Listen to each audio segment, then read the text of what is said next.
let's get you the big international updates we are tracking as the US President Donald Trump held our 2-hour-long conversation with the Russian President Vladimir Putin. Now, the focus of this call here was to initiate negotiations for a ceasefire in the ongoing Russia-Ukraine conflict. Trump has called the dialogue as very constructive and announced that immediate negotiations would begin. After the call, US President Trump told reporters that the call had an excellent tone and he believes that Putin wants peace and has had enough of war. Now, Trump also called the Russian president a very nice gentleman and asserted that they had a good talk.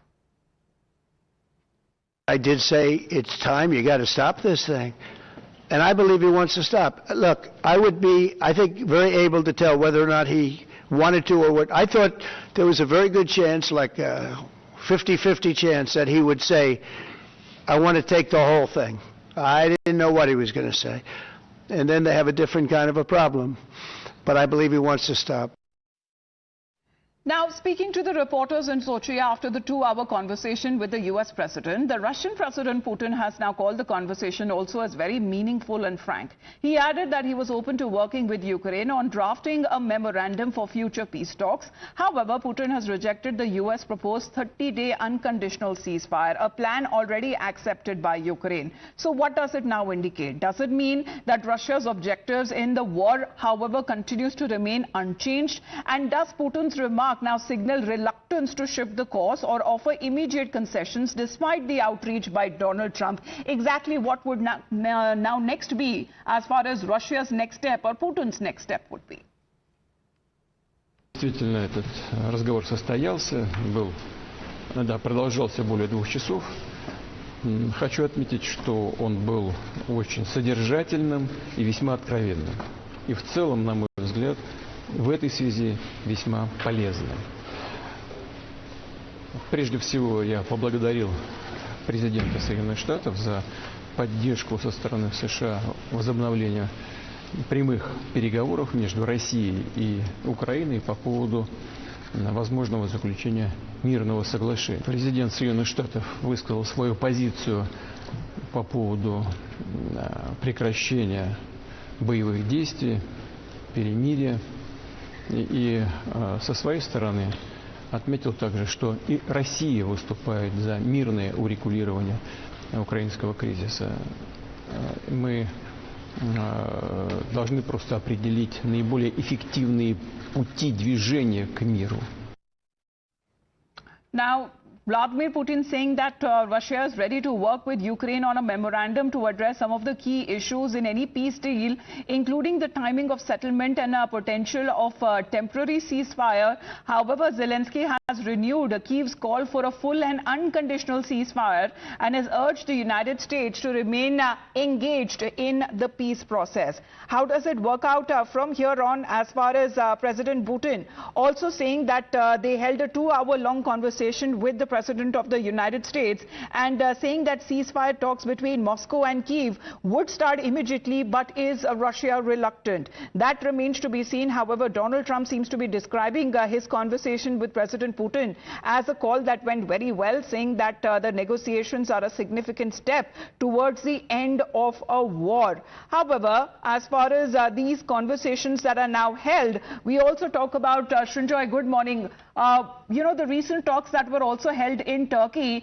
did not exactly yield very positive results as far as what was being projected that the leaders of all 3 countries, whether be it Ukraine, Russia and the President of the United States would be expected to be present, but that did not happen. However, this 2-hour-long conversation that President Trump had with President Putin, what do we make of it? Well, first of all, it's not a very easy problem to solve. And the main issue remains land and possession of land. Now, if there's an immediate ceasefire, exactly troops are where they exactly are.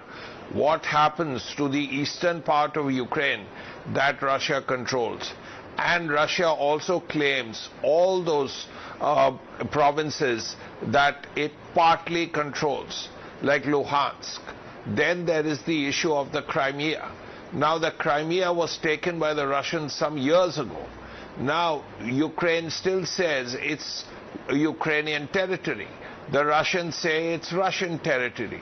Now, how can you find a solution to that? So these are very critical issues. Now, there has to be give and take. Now, at this point, there's that the give and take situation has not been arrived at. Now, till that happens, till both sides are willing to compromise, you cannot have a solution.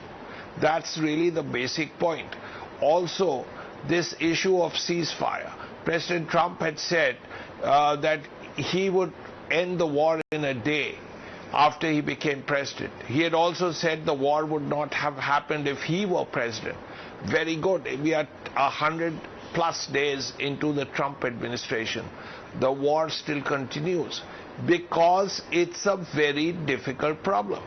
Russia will not give back the territory it has taken. Ukraine still continues to demand the territory it has lost and believes it can take some of it back. So these are issues that cannot be solved that easily. There has to be a compromise. Continues to build pressure on part of the EU, and as far as these engagement talks with the United States is also concerned. But this 2-hour-long conversation, however, both sides, whether be it President Trump and President Putin, have been calling it as positive. But what results would it actually yield? Because Russia in the time being continues to maintain that it would be the conditions that it puts forward that needs to be maintained to be engaged in peace talks. In the meantime, let's take a look exactly what the president of Ukraine, however, has to say as far as moving forward towards a peace deal. He says, and I quote, that I spoke with the president of the United States twice today. First, we had a one-on-one call before his conversation with the head of Russia. Later, we spoke together with President Trump and European leaders as well. And what is being said that this is a defining moment. The world can now see whether its leaders are truly capable of securing a ceasefire and achieving real and lasting peace. At the beginning of a bilateral conversation, I reaffirmed to the President of the United States that Ukraine is ready for a full and unconditional ceasefire, as he has spoken about, particularly the United States. It is important not to dilute this proposal. If Russians are not ready to stop the killings, then there would be stronger sanctions. Pressure on Russia will push it forward towards a real peace, and this is obvious to everyone around the world. I also reiterate that Ukraine is ready for direct negotiations with Russia in only format that brings results.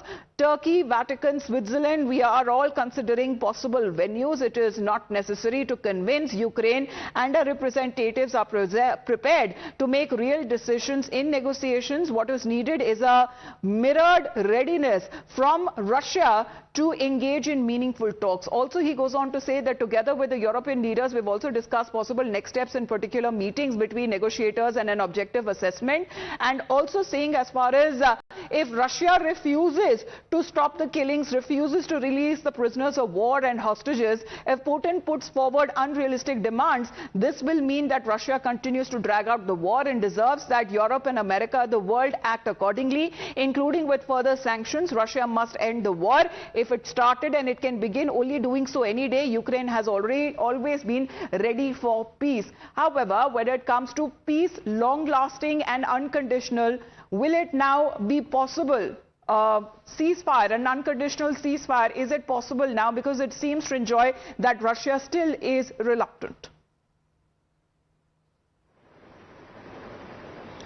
Well, Russia has decided that it has certain requirements, it has certain demands, and they have to be met if the war has to come to an end. That is the Russian position.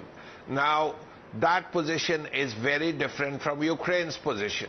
It's very different from America's position, perhaps. So if that is so, we are looking at two different sets of decisions and clearly, or requirements, and clearly they cannot be met just now. That is the position. It's important to talk, of course. It's important to involve the United States, of course. There is no doubt about that. That if there is continuous engagement, it's better than no engagement. That is a clear position. But importantly, there has to be some come down. Russia has not come down from its position. Ukraine continues to have the same position. So if that were to be so, then how can you arrive at a solution?